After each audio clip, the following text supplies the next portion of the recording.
Bonjour, un nouveau rendez-vous de Solutrans en air depuis le studio de la FFC, la Fédération Française de Carrosserie. Vous le savez maintenant, nous vous proposons de voir dans le détail des thèmes phares du prochain Salon Solutrans qui se tiendra fin novembre à Lyon Eurexpo. Les modes de consommation et de mobilité changent rapidement, entraînant nécessairement des évolutions d'organisation et de transport des marchandises. Pour nous en parler, Jérôme Douy, bonjour. Bonjour. Alors vous êtes directeur délégué au pôle développement durable et logistique urbaine et multimodale de l'Union TLF. On va tout d'abord s'intéresser à la LOM, c'est important, la loi d'orientation des mobilités, et qui oblige à revoir justement l'organisation des livraisons en centre-ville, donc à repenser le transport et la logistique urbaine. Avec l'instauration des fameuses ZFE, ces zones à faible émission, déjà en place dans certaines villes, agglomérations, il n'y a pas un risque d'un accès encore beaucoup plus strict pour les véhicules industriels, donc les utilitaires et également les poids lourds?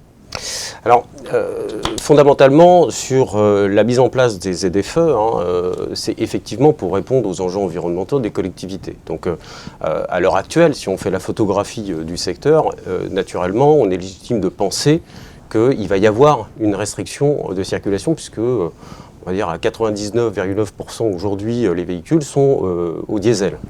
Et on est dans cette configuration des collectivités, donc au travers de ces ZFE, au fur et à mesure, finalement, d'interdire ce diesel pour laisser place, en fait, à des énergies nouvelles.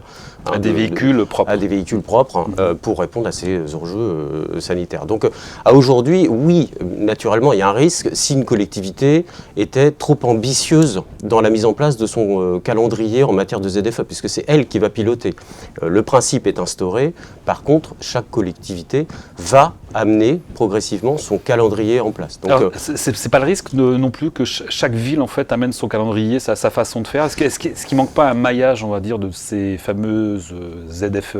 Oui, on est très attentif en fait à cette question-là, puisque la LOM crée cette dynamique aujourd'hui des collectivités qui est imposée en quelque sorte par l'Europe, en cas de dépassement de seuil de ces collectivités. Donc elles vont devoir mettre en place une stratégie donc adaptée. Ces stratégies se configurent par la mise en place justement de finalement ce périmètre ZFE.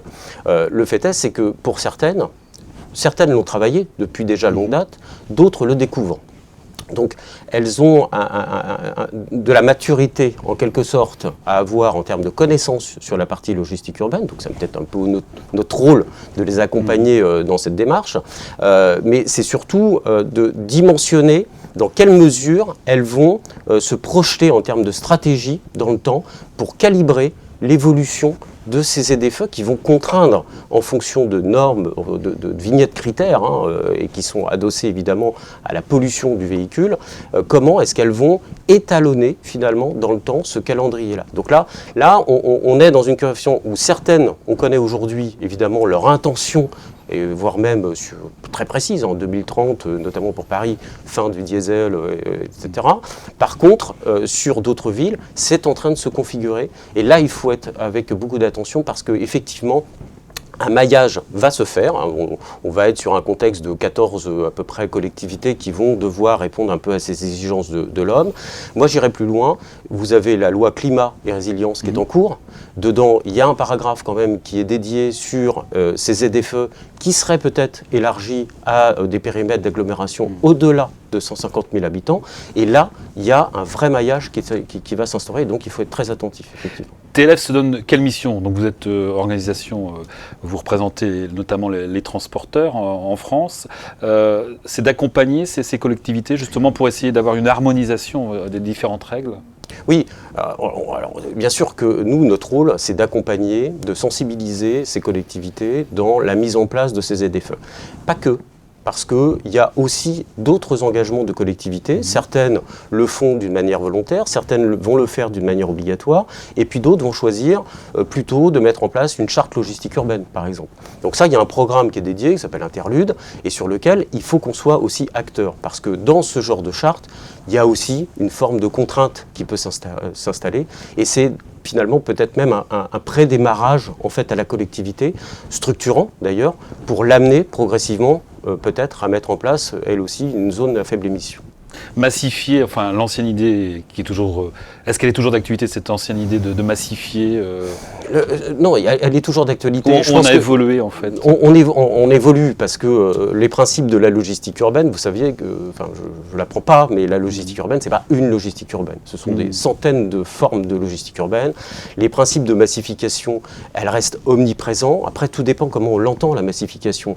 Un 44 tonnes chargé 28 tonnes en charge utile, c'est un principe de massification. Si on le décline en vulles, c'est 35 vulles. Donc en termes de surface au sol, ça répond à certaines problématiques, mais en congestion, vous démultipliez finalement la surface au sol. Donc vous voyez, le principe de massification, elle est là. Après, il y a aussi la massification en report modal. Et là, effectivement, il y a aussi un enjeu sur ces questions de report modal. Alors justement, sur ce thème de la logistique urbaine, TLF a publié dernièrement, c'est récent, un manifeste.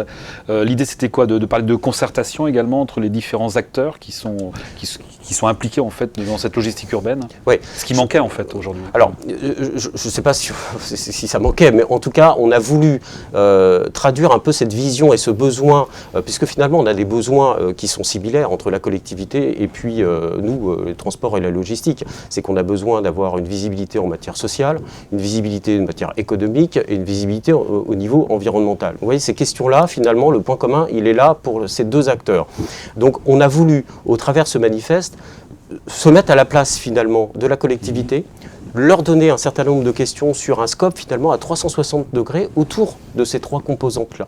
Et d'essayer non pas de leur tisser l'ensemble des solutions avec le mode d'emploi, mais attirer leur attention sur un certain nombre de points qui vont être, et bien sûr, sur le social, sur le contexte environnemental, sur le contexte, bien sûr, économique, et sur aussi l'optimisation du transport qui peut et qui a des solutions sur lesquelles, en fait, on les invite à se tourner vers la profession, plutôt que se tourner vers eux-mêmes, simplement, et de décider au sein de leur service d'un certain nombre de schémas logistiques, on va dire, propres à la collectivité.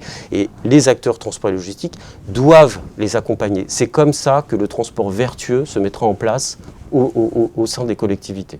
Voilà. Dernière question, je voulais aborder l'e-commerce qui a performé qui marchait bien déjà avant, mais qui a performé pendant la pandémie. Ça demande à revoir, à accélérer ce changement de mode de logistique et de transport qui déjà avait commencé avant.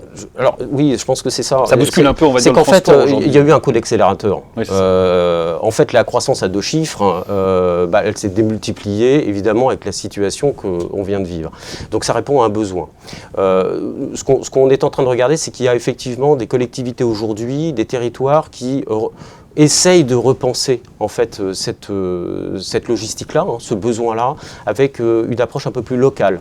Sur un certain nombre de produits. Mais fondamentalement, ce que l'on a vécu au travers d'un an, c'est peut-être ce qui aura été vécu au travers des 5 prochaines années avec cette évolution de toute façon du e-commerce qui était déjà exponentielle. Jérôme Nouy, merci. On pourra en parler des heures. On en reparlera, c'est sûr, lors de différents rendez-vous à Solutrans. Je rappelle donc les dates de Solutrans du 16 au 20 novembre prochain à Lyon, Heure Expo. Et je vous dis à tous très vite, en tout cas, pour un nouveau rendez-vous de Solutrans en air.